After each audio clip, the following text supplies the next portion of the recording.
में जो काम है वो आपको करना ही है। मैं एक उदाहरण आपको दूंगा।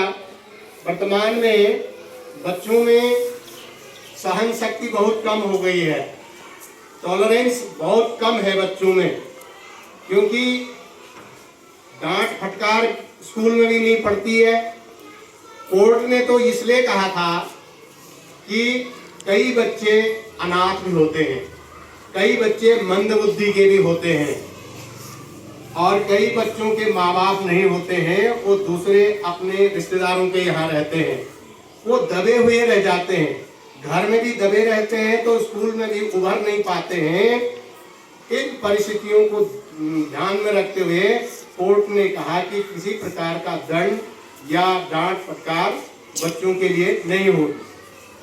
अब वर्तमान में सब में ये लागू है, तो बच्चों को मतलब कहीं कोई डांट फटकार नहीं, और गार्जियंस ने भी उतना ही मुंह लगा दिया है, तो उनकी सहन शक्ति खत्म हो गई।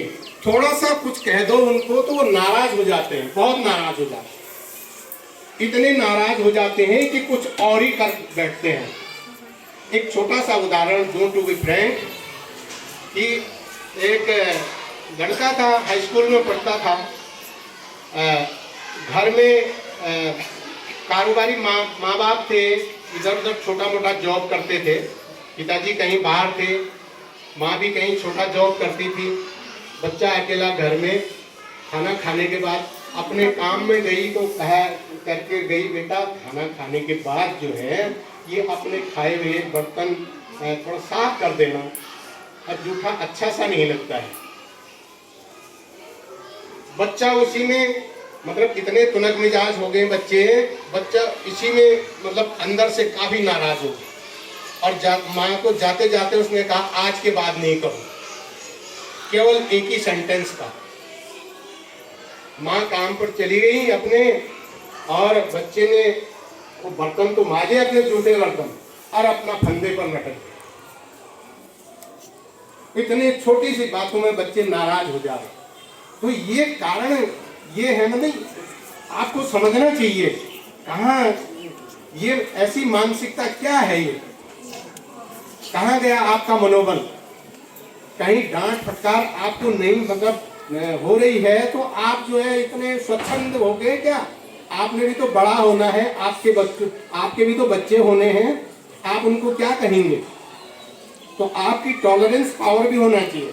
आपको डांट पड़ती है, आपको कुछ कहा जाता है, आपको कुछ ताना दिया जाता है, उसको हजम करने की पावर भी आप में होनी चाहिए।